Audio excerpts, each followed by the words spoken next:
When the probate judge finished reading the final estate accounting, no one in that room looked at Vanessa the same way again. She had expected outrage to turn toward me for giving away the jewelry before Harold's funeral, but the paper trail told a different story. Every emerald brooch, every diamond bracelet, every heirloom pearl strand had already been lawfully transferred 6 weeks earlier into the Harold and Evelyn Carter Women's Recovery Foundation, along with a restricted charitable trust valued at $2.4 million funded by assets Harold and I had set aside long before his death. The jewels were no longer objects to inherit. They had become scholarships, housing grants, legal aid funds for widows and abandoned women. Vanessa had tried to challenge the transfer, but her own messages surfaced during discovery, the ones where she referred to me as a temporary obstacle and described how she planned to liquidate the collection after the funeral. Her attorney withdrew 2 days before the hearing. Even worse for her, the court-appointed executor revealed she had already attempted to move antique silver from the house and had submitted inflated reimbursement claims against the estate. Those claims triggered a fraud review. The judge denied her petition, ordered repayment of improperly claimed funds, and removed her from any future fiduciary role involving family assets. But the legal ruling was only part of her fall. The Women's Foundation held its inaugural gala 3 months later in Chicago, and the story had spread quietly through every social circle Vanessa once prized. Friends who once admired her ambition now whispered about greed at a funeral. Invitations stopped coming. Her husband, embarrassed by the public record and the investigation, moved out before the year ended. Meanwhile, I stood at the podium wearing Harold's sapphire pin, the only piece I had kept by legal right, and looked out at 200 women whose lives had already begun changing because one daughter mistook inheritance for entitlement. A reporter asked me afterward whether donating the jewels had been revenge. I smiled and said no, revenge would have been letting greed consume her. In private, justice was letting truth do it in public. The room applauded, but what mattered most came a week later when Vanessa arrived at my front door, not angry anymore, only hollow, asking why I had left her nothing. I told her she was wrong. I had left her something far more valuable than jewels. Consequences. I closed the door gently, not in bitterness, but in finality. The house was mine. My name was restored. Harold's legacy was protected. The daughter who tried to claim my treasures as family property lost access to the fortune she thought was waiting, lost standing in the very society she worshipped, and lost the power to define me as weak. As for me, I had not merely kept control. I had transformed what she wanted to possess into something she could never touch. And that was the moment I understood the finest inheritance a mother can preserve is not what glitters in a velvet box, but the right to decide where love, memory, and power will go when she is gone. Those jewels belong to the family now, my daughter said the night before my husband's funeral, running her fingers across the velvet case, as though I were already gone, too. I said nothing.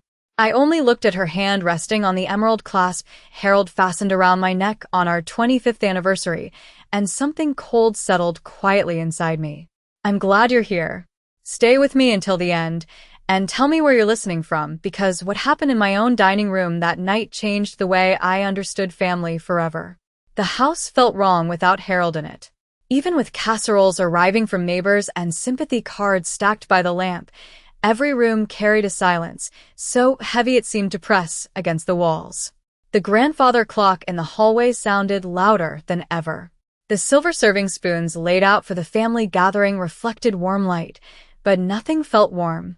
At 72, after 46 years of marriage, I had imagined widowhood as grief, not negotiation. Certainly not inventory. Yet there we were, seated around the same walnut table where we had celebrated birthdays and graduations, while my daughter Vanessa spoke of heirlooms before her father was even buried. Mom, these things need to stay in the bloodline, she said, nodding toward the jewelry case beside my plate. Her tone was calm, almost reasonable, the way people sound when they believe they're already right. I remember folding my napkin once, very precisely. They are in the bloodline, I said. They belong to me. Vanessa smiled in a way that did not reach her eyes. You know what I mean. Across from us, My grandson lowered his gaze. No one interrupted. No one defended me. That silence told me more than her words. Earlier that afternoon, I had opened Harold's closet and touched the sleeve of his navy suit, the one he would wear tomorrow. In the back sat the mahogany box where we kept the family jewelry. Not merely valuables. Memory made tangible. My mother's pearls. Harold's grandmother's diamond brooch brought from Savannah in 1931. The emerald necklace Vanessa had just claimed as communal property. Each piece had a story. Each had survived women who crossed oceans, buried husbands, raised children through wars and recessions. And now my daughter spoke of them as assets to be managed. It would be irresponsible, she continued, for these things to be left uncertain. Left uncertain. As though I were fading already. As though widowhood had made me incompetent overnight. I looked around the table and suddenly saw not mourning, but calculation. Little moments from the past year began clicking into place. Vanessa asking whether I still had the appraisal papers. Her interest in the safe deposit box. Her casual suggestion months ago that I simplify my estate. At the time, I mistook it for concern. That night, I understood something else was moving beneath the surface. I excused myself before dessert and carried the velvet box upstairs. My hands did not tremble. That surprised me. In the bedroom Harold and I had shared, I sat on the edge of the bed and opened the lid. Emeralds glowed dark as pine in winter. Diamonds caught the lamplight. I touched each piece and heard Harold's voice as clearly as if he stood beside me. Protect what carries meaning. Don't let greed rewrite memory. Downstairs, I could hear dishes clinking and Vanessa laughing too. Brightly. I closed the box. Then I made one phone call. Martin Doyle answered on the second ring, though it was nearly 10 at night. Harold used to joke that Martin slept in a necktie. Evelyn, he said, hearing something in my silence before I spoke. What has happened? I looked at the closed bedroom door and lowered my voice. I need to know how quickly a charitable transfer can be executed. There was a pause long enough for me to hear the old radiator click in the hallway. Tonight, he asked. Tonight, I said. He did not ask why. That was one reason Harold trusted him, for 30 years. Bring me the appraisal file in the morning, he said. And do not discuss this with anyone. After I hung up, I sat in the dark for a long time with the velvet case in my lap. I was not thinking of revenge. That is too theatrical a word for what was rising in me. It was closer to clarity. The kind grief sometimes brings when it burns away every illusion you have been too polite to examine. In the months before Harold died, I had missed signs I could no longer ignore. Vanessa offering to help organize my financial records. Vanessa asking whether the insurance rider still covered the emeralds. Vanessa mentioning, over brunch one Sunday, that heirlooms should stay where younger generations could enjoy them. At the time I heard affection. Now I heard rehearsal. Morning came gray and brittle, the kind of March cold that settles into the windows. I made coffee in Harold's old percolator and stood at the sink watching a pair of sparrows peck in the side yard. The house had always steadied me at dawn. That morning it felt like it was waiting. Vanessa arrived before 10 wearing black wool and the solemn expression grief teaches people to perform in public. She kissed my cheek and moved straight toward the dining room, where the jewelry case was no longer sitting. I noticed the quick flicker in her eyes. Did you put it away? She asked casually. I did, I said. Her smile returned too quickly. We drove separately to the funeral home. During visitation, she stood near the receiving line speaking in hushed tones to cousins I had not seen in years, all grace and daughterly devotion. More than once I caught people glancing toward me, then toward her, as if some conversation had already been seated. By noon I knew my instincts had not misled me. In a side hallway, while searching for the ladies' room, I heard Vanessa through a partly closed door speaking to her husband. Mother will have to be practical, she said. Once probate starts, things move fast. I stood still. Even now I remember the hum of fluorescent lights over my head and the smell of lilies from the chapel. Something in me went perfectly calm. That afternoon after the burial, while guests gathered for the reception at my home, I slipped away for 40 minutes and met Martin in his office downtown. He laid out papers in careful rows. charitable trust documents, date schedules, assignment forms for the jewelry collection. Once signed, he said, "This cannot be reversed because someone feels entitled." I read every line. My hand was steady when I signed. As Martin notarized the final page, he looked up over his glasses. "Harold once told me," he said, "that sentiment without boundaries invites predators." I thought of Vanessa arranging condolence flowers in my kitchen while believing she was arranging a future. I placed the pen down and asked one question. "When does the transfer become effective?" Martin smiled faintly. 5 minutes ago." The reception after Harold's burial drifted into evening with a soft exhaustion that follows long grief. Coffee cups gathered beside untouched lemon bars. Neighbors spoke in lowered voices about weather and memory, as if ordinary subjects might keep sorrow civilized. Vanessa moved through the rooms like a hostess rather than a mourner, adjusting platters, touching elbows, receiving condolences with practiced grace. Anyone watching would have called her devoted. I watched something else. Every few minutes her eyes flickered toward the study, where the wall safe sat hidden behind Harold's Civil War maps. It was subtle, but once seen, impossible to unsee. Near dusk, when the last cousins had gone and only family remained, she brought out old photo albums.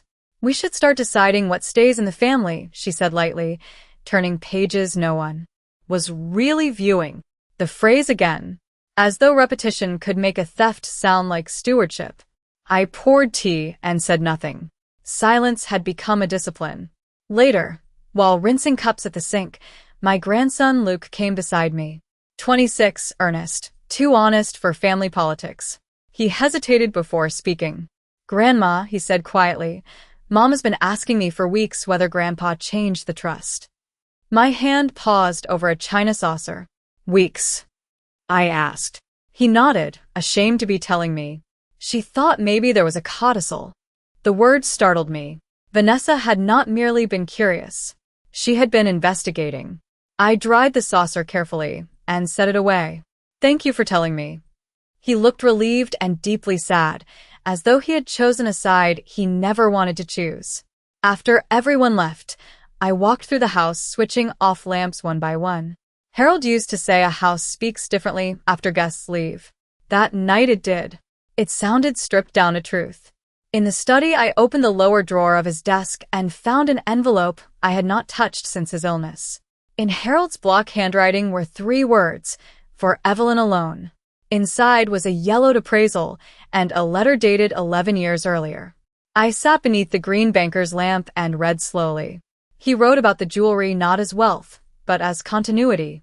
He wrote that objects survive only when protected from appetite. Then one line made me set the paper down and close my eyes. "If they ever treat memory like merchandise, do not reward them for it." Harold had seen possibilities I had dismissed as impossible. The next morning Vanessa returned carrying tulips and a false softness I recognized now as strategy. Over breakfast, she mentioned an estate consultant her friend used. "Sometimes it helps older widows not feel overwhelmed," she said. Older widows. I nearly smiled at the clumsiness of it. She was beginning to test whether grief had made me pliable. Instead, I asked if she would join me Saturday for a luncheon downtown honoring women's shelters. Her surprise flashed before she recovered. "Of course," she said, though charity bored her. I only nodded. A seed had been planted. What she did not know was Martin had arranged for me to tour the foundation offices the same afternoon. What she did not know was I had begun imagining the emeralds around the necks of no one, resting instead in locked museum storage while their value housed women rebuilding their lives. And what she could not yet suspect was this had stopped being a story about inheritance. It was becoming a test of who believed love could be converted into ownership. That night, before bed, I opened the velvet case once more and held Harold's grandmother's diamond brooch against my palm. For the first time since the funeral, grief loosened enough to let something else enter. Not anger, resolve. Saturday's luncheon was held in a restored limestone building overlooking the river, the kind of old Chicago institution Harold admired because it survived trends and still held its shape. Vanessa arrived in cream wool and pearls, dressed for donors she hoped might notice her. She kissed my cheek in the lobby and whispered, "This is not usually your scene." I smiled and said, "Perhaps you never knew all my scenes." The ballroom filled with women from charities, trustees, and a scattering of attorneys whose names appeared on buildings. Vanessa grew attentive when she recognized influence. I watched her posture change the way I once watched storms gather over Lake Michigan, subtle pressure before weather turns. At our table sat a woman named Celeste Warren, director of a foundation serving widows displaced by financial abuse. She spoke quietly about emergency housing grants, legal clinics, women arriving with nothing but a handbag and a marriage certificate. Vanessa listened politely, but I saw the impatience in the tapping of one manicured finger. To her, philanthropy was decoration. To me, that morning it began feeling like design. During dessert, Celeste asked whether I still collected estate jewelry. Before I answered, Vanessa leaned in. "Mother has a remarkable family collection," she said, almost proud now, as though proximity had become ownership. Celeste turned to me and said something I have never forgotten.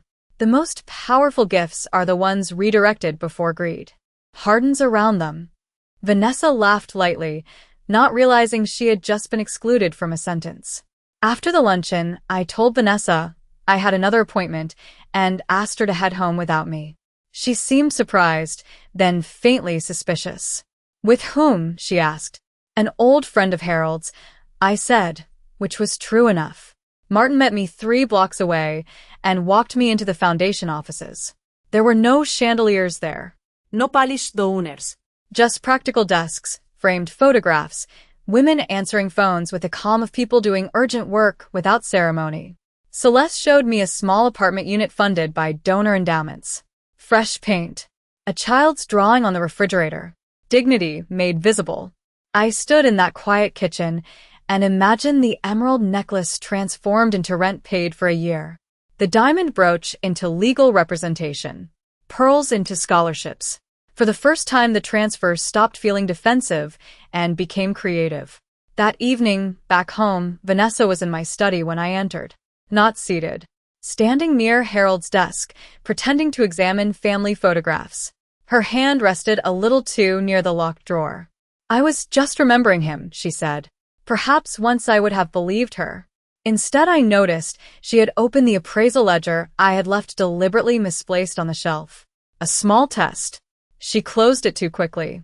"Do you know," she said after a pause, "it may be simpler if we begin cataloging things before tax season." There it was again. Efficiency as disguise. I poured myself tea and let the silence stretch until she grew uncomfortable. "Vanessa," I said finally, "have you ever mistaken inheritance for permission?" She stared as if unsure whether she had been accused. "I do not know what you mean."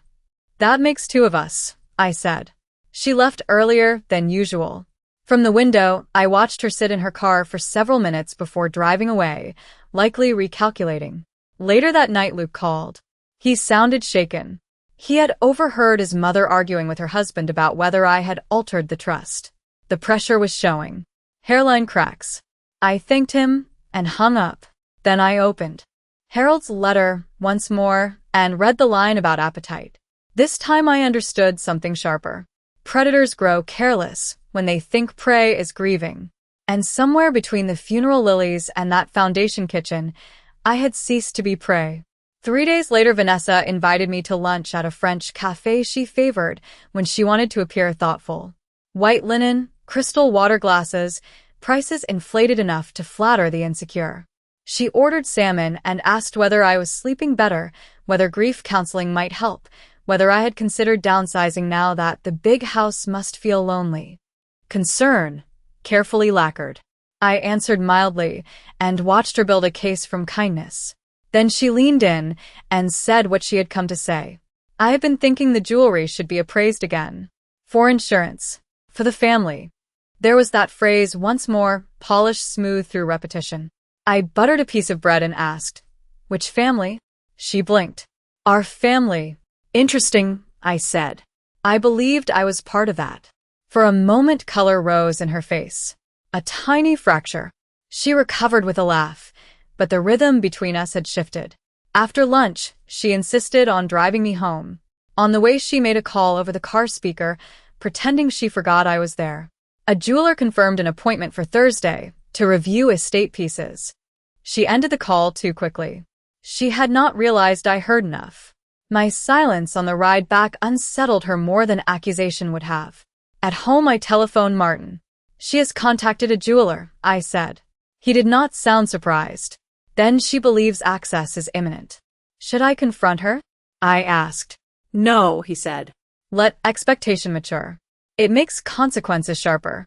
That evening, Luke arrived unexpectedly carrying a cardboard archive box from his apartment. Grandpa wanted you to have these if anything ever fell off, he said.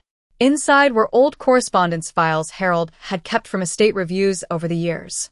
Tucked among tax summaries was a memorandum from a private banker documenting a meeting I had forgotten entirely.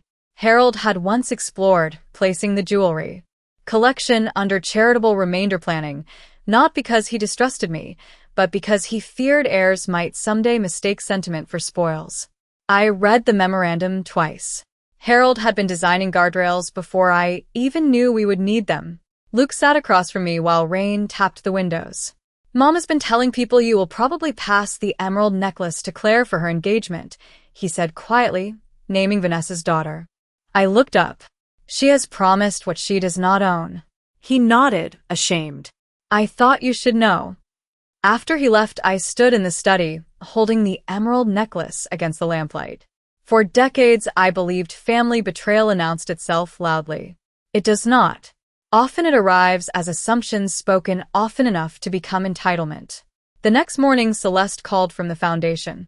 There was an opening to dedicate a named endowment if I wished the jewel's liquidation proceeds restricted to widows over 60. The idea landed in me with the certainty of prayer. By noon, I signed the supplemental instruction. Harold and Evelyn Carter Legacy Fund. The words looked both strange and inevitable. Late afternoon, Vanessa stopped by without calling. She brought lemon scones and false softness. While arranging plates, she said, too casually, I told Claire she may wear Grandma's emeralds one day. I stirred tea and answered, you should be careful making promises on behalf of the living. She stared, searching my face for what I knew. I gave her nothing. When she left, she forgot her leather planner on the side table. I should not have opened it, but I did. Inside Thursday's date was written in neat blue ink, meet jeweler. Inventory pieces. Discuss resale options. Resale options. I sat very still.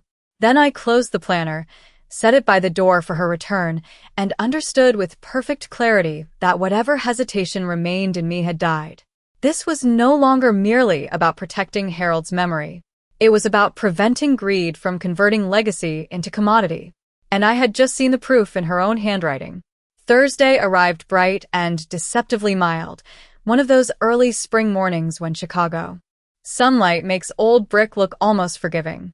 I drove downtown to meet Martin and the independent appraiser. He insisted I consult before anything moved further.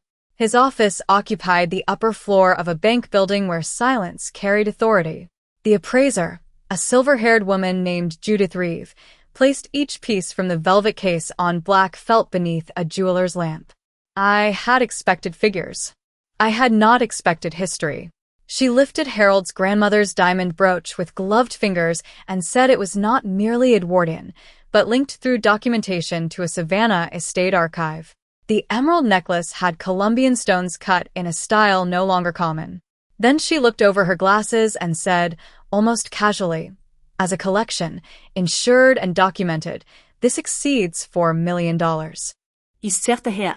For years, I had thought of these pieces as sentimental anchors, not fortunes. Martin folded his hands. There is more, he said. Judith produced a folder containing provenance records Harold had quietly assembled over decades. Museum interest had once been expressed in 2 pieces. I thought of Vanessa's planner entry. Resale options. She had imagined auction lots. She had not known she was circling a collection large enough to trigger fiduciary scrutiny if mishandled. Something cold and precise moved through me. If donated, I asked, could the collection remain intact? Judith nodded. With the right restrictions, yes. preserved and exhibited under the foundation's terms. In that instant, the final shape of things revealed itself. Not liquidation. Legacy. By noon, supplemental documents were drafted amending the transfer so the jewelry could remain together as a named cultural endowment while income from associated trust assets funded the widow's program. Martin looked almost amused. You have just made this far more elegant than anyone expected. When I returned home, Vanessa was already there. She stood in the kitchen beside a florist delivery, arranging white lilies into crystal vases as though she belonged to every room. I called the jeweler, she said too quickly. They can come next week if you want estimates. I set my gloves down and answered, that will not be necessary. Her eyes narrowed, only a fraction. Why not? Plans change. She studied me the way gamblers study a table after the odds move. At dinner, she brought up Claire's engagement again, speaking of heirlooms passed from mother to daughter. This time I asked a question I had saved. If something precious can serve strangers in need, is it less family because it leaves a bloodline? She laughed uneasily.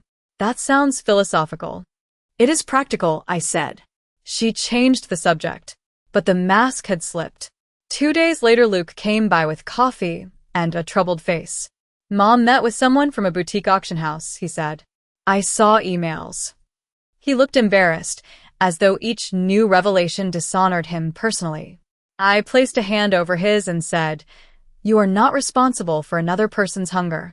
That evening I received a formal letter from the foundation confirming the Harold and Evelyn Carter Legacy Collection had been accepted pending public announcement at their spring gala. I read it 3 times. Finality has a sound. It sounds like paper laid flat on a desk when there is nothing left to negotiate. Before bed, I opened Vanessa's forgotten planner once more before returning it.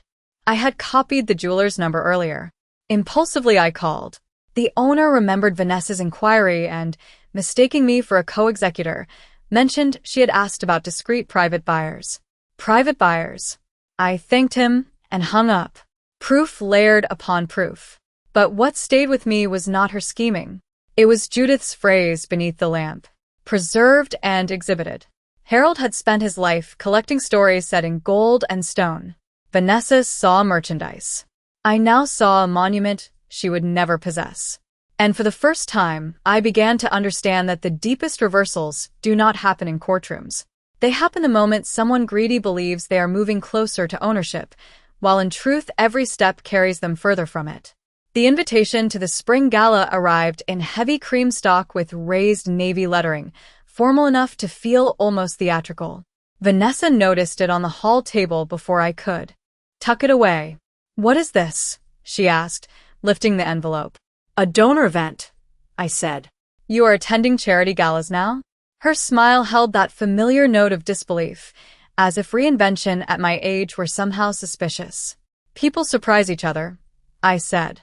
She offered to accompany me before I even asked, too quickly to be generosity. I accepted. Better to let her stand near a stage she did not understand. In the days before the event, she became almost tender, calling more often, bringing soup I did not need, asking whether I had updated estate documents.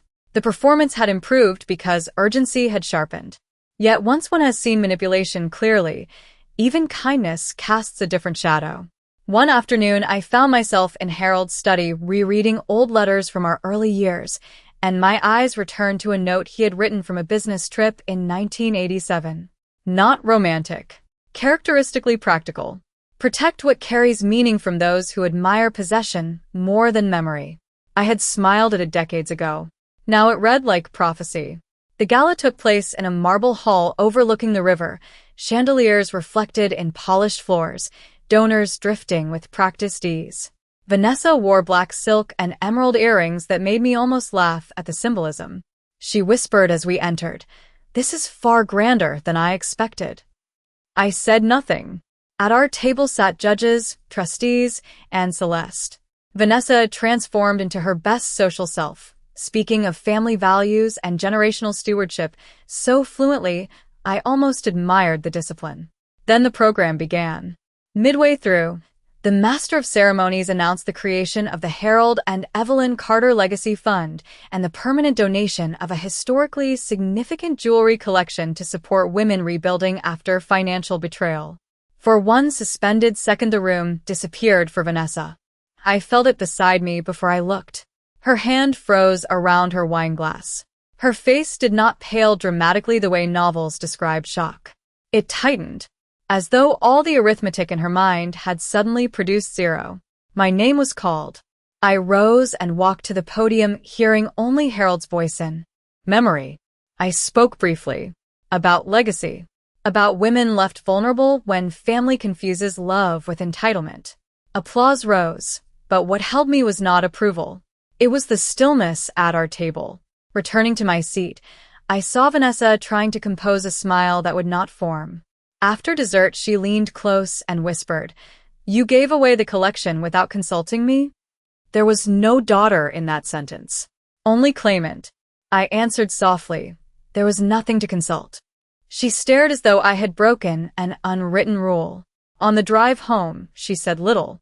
But 2 mornings later, the first blowback came. Martin called. Vanessa had filed an objection seeking review of the transfer, alleging diminished capacity under grief. I laughed then, actually laughed, not from cruelty but astonishment. She had chosen legal theater. Will it stand? I asked. No, Martin said.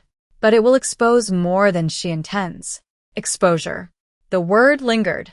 That evening Luke arrived angry in a way I had never seen. He had confronted his mother about the objection and learned she had already spoken to relatives, implying I had been manipulated by outsiders. Reputation then. She was willing to stain me publicly to reach what she had lost privately. I listened and felt no panic. Only an odd serenity. Because the deeper she pushed, the more records would surface. Emails, planner notes, auction inquiries. Every thread she had hidden would be pulled by her own hand. Before bed, I stood at the study window watching city lights shimmer beyond bare trees and realized something profound had shifted. Until now, I had been protecting an inheritance.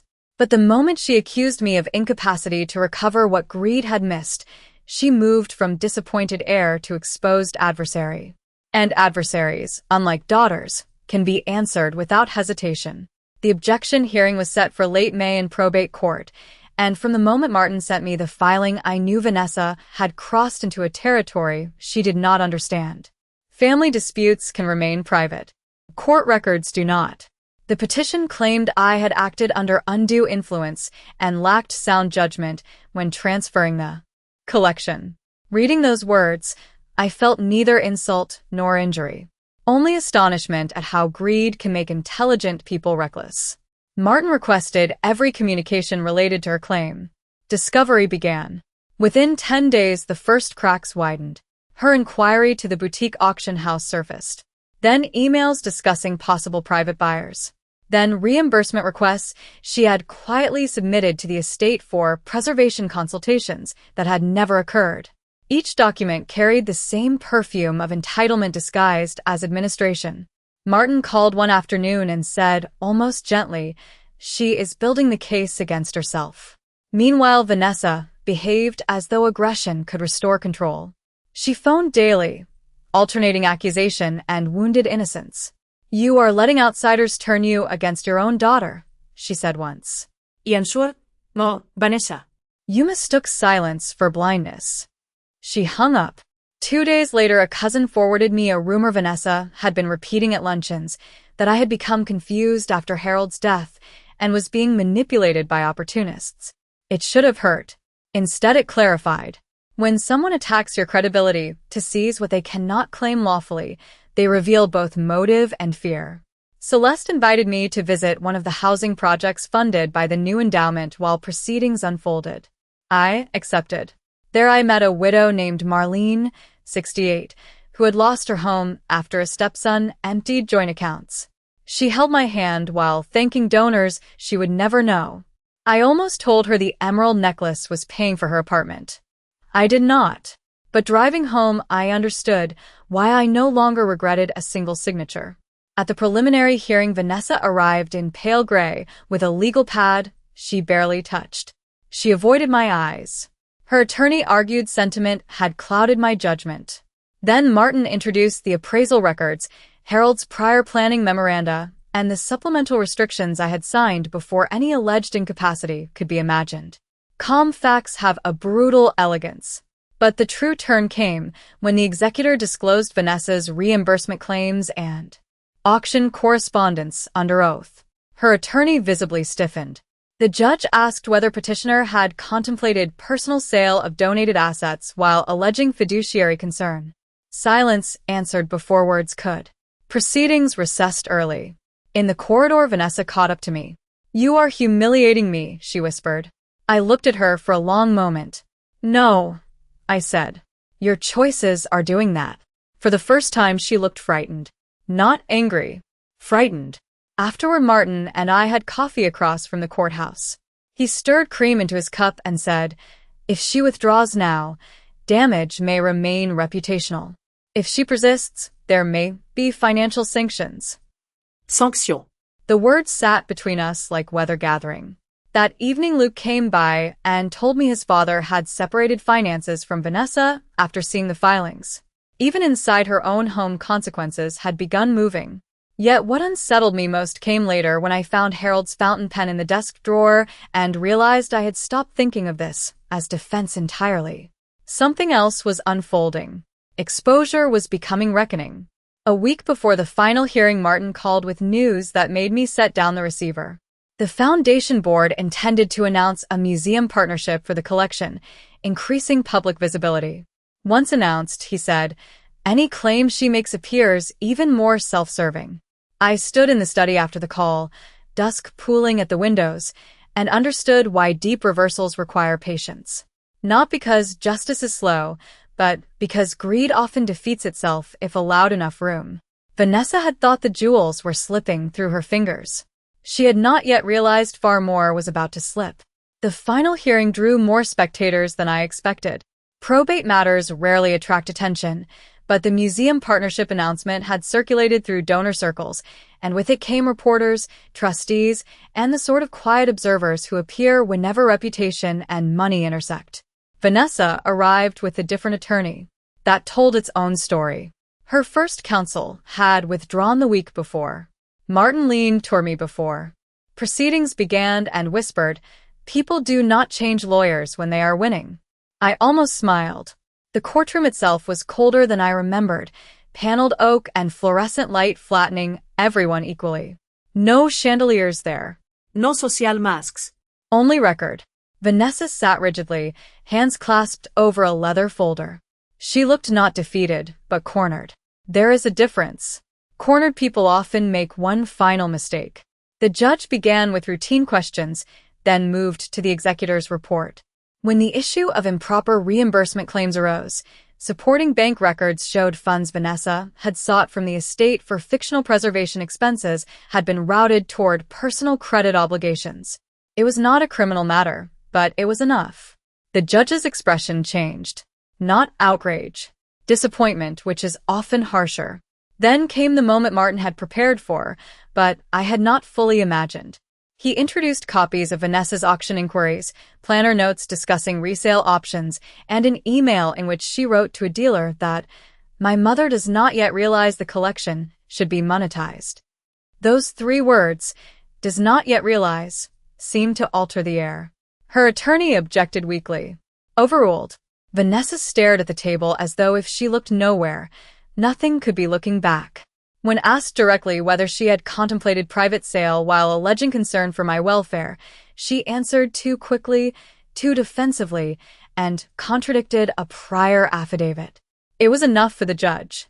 The petition was denied in full. But more than denied. Sanctions were imposed requiring repayment of contested estate charges and legal fees associated with the frivolous challenge. Financial consequences. Public record. Clear as daylight. Then, almost as an afterthought, the judge removed her from any advisory or fiduciary role involving remaining estate matters. There it was. Not symbolic defeat. Actual loss of access. I felt no triumph in that instant. Only a deep, almost solemn stillness. Because some endings do not roar. They close like a lock. In the hallway after, a reporter asked whether I felt vindicated. Before I could answer, Vanessa stepped toward me as if to speak privately. Her voice shook. You let them make me look like a thief. I said quietly, truth does not need help looking like truth. She began to say something more, then stopped when her husband approached. I had not seen him in weeks. He handed her car keys and said, in a voice meant for no one yet heard by all, I cannot keep defending this. Then he walked away. Another fracture widening in public. Martin later told me the reimbursement findings might trigger tax review complications for her depending on how prior filings were structured. Possible legal exposure beyond humiliation. The very appetite that reached for jewels had reached too far. That night I returned home and found a package at the door from the museum curator. Inside was a proof of the exhibit plaque. The Harold and Evelyn Carter Legacy Collection. Preserved through gift for the public good. I traced the engraved letters with one finger. Weeks earlier, Vanessa had imagined opening a safe and dividing spoils. Now the collection would stand under glass bearing a name she had tried to reduce to inventory. Days later, invitations for the exhibit opening went out. Vanessa was not included. Neither were several relatives who had quietly encouraged her claims. Social consequences arrived softly, but settle hard. Calls she once received diminished. Charity boards she courted did not renew committee roles. One by one the doors vanity depends upon began closing. And standing in my study beneath Harold's maps, I finally understood the shape of the reversal. She had reached for possession and lost money, influence, trust, and standing.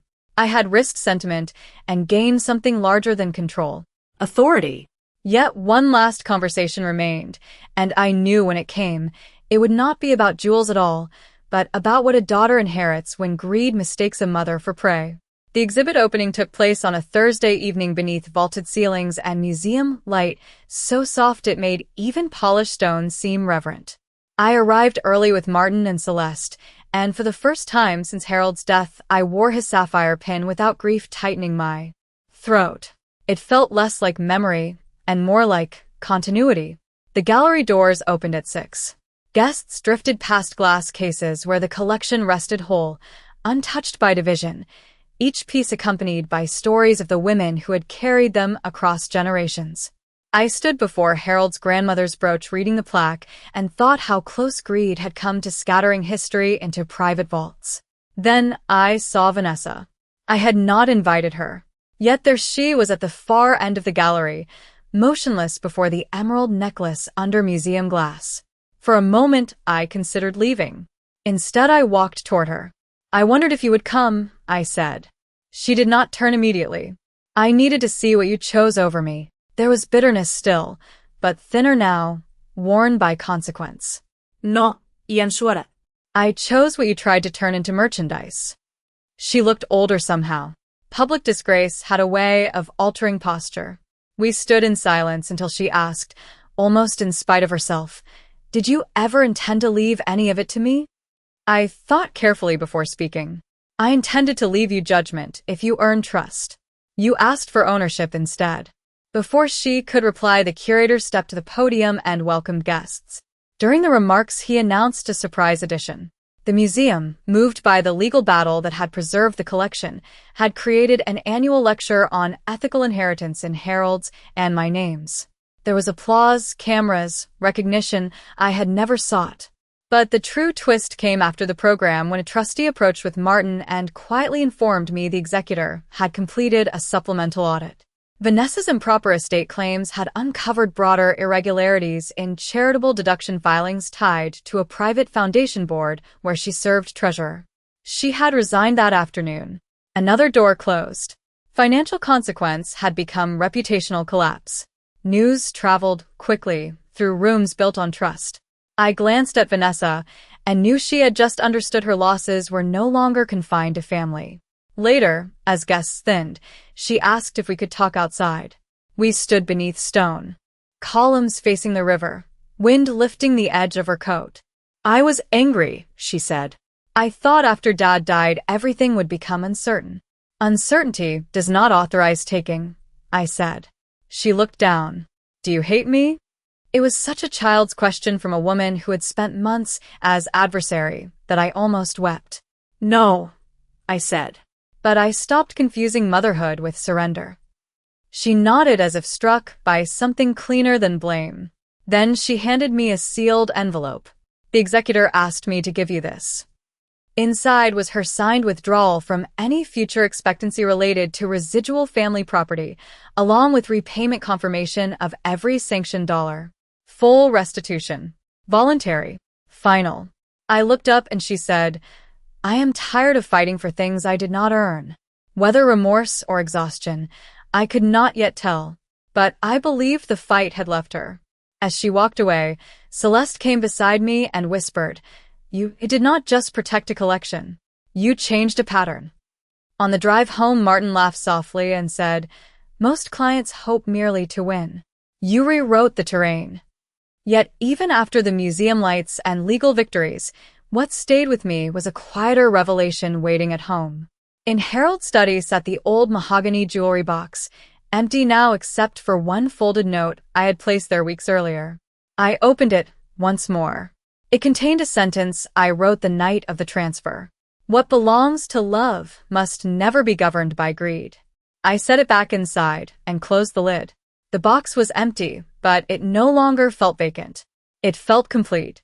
And I knew one final truth remained to be spoken, not in court or gallery, but at my own front door, where all family reckonings eventually return. 3 mornings after the museum opening, the knock came just after sunrise while I was watering herbs on the kitchen sill. I knew it was Vanessa before I opened the door. Some griefs teach you the shape of footsteps. She stood without makeup, hair pulled back carelessly, holding no purse, no rehearsed elegance, only a folded manila envelope and the look of someone who has spent nights arguing with herself. May I come in? She asked. Not mother. Not mom. May I come in? Permission at last. I led her to the sunroom where Harold used to read the paper. Morning light pooled across the rug in pale squares. For a long while neither of us spoke. Then she placed the envelope on the table. I brought documents from my accountant, she said. There were tax penalties tied to those reimbursements. I paid them. I resigned from the board. I sold the lake condo to cover legal costs. Financial price. Real, not symbolic. She gave a bitter half-smile. I suppose you got what you wanted. I looked at her and said the truest thing I had learned. No. I got what you forced me to protect. She lowered her eyes. Everyone knows.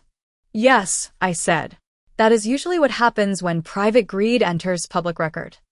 She laughed once, hollow but honest. Then she asked why I had never fought her directly from the beginning. Why I had not shouted, threatened, disowned.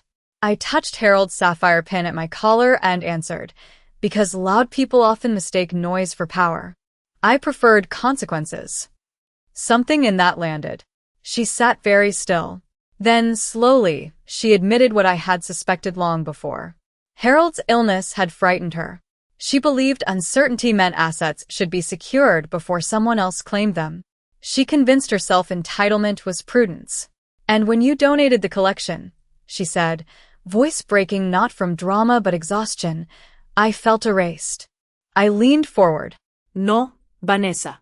You felt denied. There is a difference. One is injury. The other is boundary. She began to cry then, quietly, like a woman startled by her own reflection. I let silence do what speeches cannot. After some time, she pushed another paper toward me. It was a notarized renunciation of any challenge to my estate plan and a letter assigning a $250,000 personal donation to the widow's fund in restitution. Martin said if I wanted to repair anything, it had to cost me something. I almost smiled at that. Trust Martin to make ethics transactional. Yet I understood the gesture. It was not redemption, but it was payment. Then came the moment I had not expected. She asked whether I would attend Claire's engagement dinner next month. Months ago, she had promised my emeralds to that girl as if I were already absent. Now she was asking whether I would sit at the table. Position restored. Respect requested. I answered yes, but with one condition. At dinner, I said, you tell Claire the truth. That inheritance is not taking what you can reach. It is honoring what you receive. She nodded. No bargaining.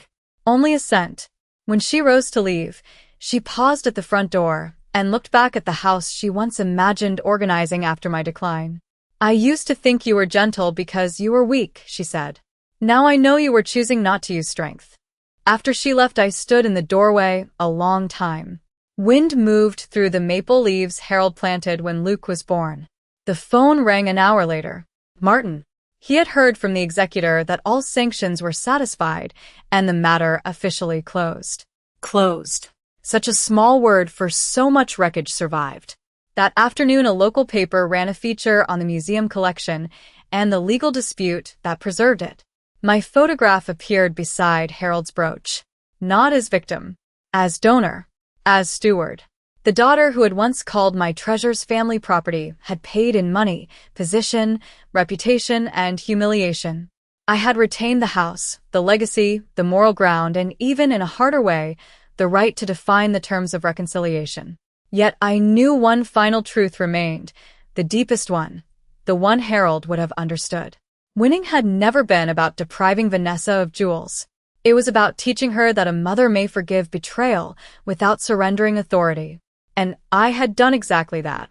The engagement dinner was held 6 weeks later at a private room in an old steakhouse Harold loved, walnut paneling, white linen, waiters who still called women ma'am without irony. Claire wore a pale blue dress and looked young enough to believe families heal simply because people sit at the same table. Vanessa had kept her word. Before the first course arrived, she stood, lifted her glass, and told the room she owed a correction. Not an apology dressed as sentiment. A correction. She said she had once treated inheritance as possession and nearly disgraced her father's memory through greed. She admitted, in front of cousins, friends, and future in-laws, that the jewelry had been protected from her, not stolen by me. The room went still. No one reached for bread. No one looked away. Then she did something I had not anticipated.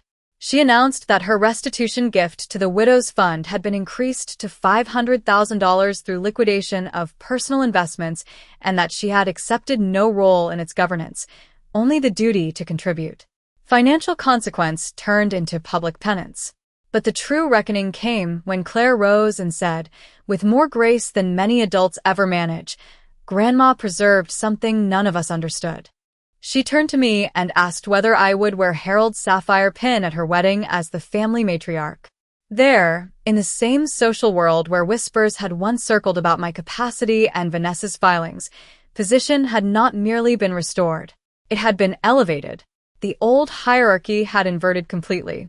After dessert, Martin arrived unexpectedly, invited by Luke, carrying a folder tied in blue ribbon. One last administrative loose end, he said with dry amusement. Inside was the final estate closure order, sanctions satisfied, Vanessa formally removed from any claim against trust administration in perpetuity, and a notice from the State Charity Bureau closing review into the foundation board matter only after her resignation and repayment. Legal consequence concluded. Public record sealed. No ambiguity remained. Vanessa looked at the documents, then at me, and for the first time I saw not daughter, adversary, penitent, but simply a woman who had run headlong into moral law and survived enough of the collision to change. Yet justice still had one final flourish left. 2 months later, the museum opened the permanent exhibition wing. At the entrance, under carved stone, a bronze plaque bore Harold's and my names, and beneath them a line the curator insisted on adding after hearing the court story, preserved because memory is not property. I stood there at the dedication while donors, judges, reporters, and women helped by the fund gathered beneath the lights. Celeste announced the endowment had already financed housing for 32 widows, legal support for 19 others, and scholarships for grandchildren at risk of displacement. Every bracelet Vanessa once imagined selling now existed as shelter, tuition, safety. Greed had tried to convert legacy into commodity. Legacy had answered by multiplying. After the speeches, a journalist asked whether I regretted giving away millions in jewels. I said no. Had I kept them in a vault, they would have adorned necks. given away, they altered destinies. And then I said something I had waited a year to understand fully. My daughter believed the jewels belonged to the family. She was right. She simply misunderstood how large family can be. The quote ran in Sunday papers. Invitations began arriving from universities, estate councils, women's groups asking me to speak about ethical inheritance. Imagine that. The widow once treated as confused, now advising trustees. Authority no one could revoke. As for Vanessa, consequences never vanished. Her old social standing did not fully return. The charity board seat was gone. The lake condo was gone. The legal fees were paid in full. Some friends never resumed calling. Reputation, once cracked publicly, does not mend invisibly. She lived with that. But she also volunteered monthly at the housing center funded by the jewels she tried to claim. That, too, was consequence. A harder, better kind. On the first anniversary of Harold's funeral, Vanessa came to the house carrying a small velvet box. Inside was a modest, silver locket newly engraved with a maple leaf from our yard. For a new inheritance, she said. I smiled and closed her fingers over it. Keep it, I told her. You have already received one. Later that evening, alone in the study, I opened the old mahogany jewelry box one final time. Empty still, except for my folded note. I added a second sentence beneath the first. Those who treat love as loot lose more than they can count. Then I locked the box and placed the key in Harold's desk. Finished. Entirely finished. The daughter, who tried to seize what was mine, had been exposed in court, sanctioned financially, diminished socially, and stripped of every false claim. I had kept my home, my name, my husband's legacy, and the unquestioned right to decide where wealth, memory, and moral authority would go. She once said the jewels belonged to the family. In the end, I decided what family meant. And that was the only inheritance that truly mattered.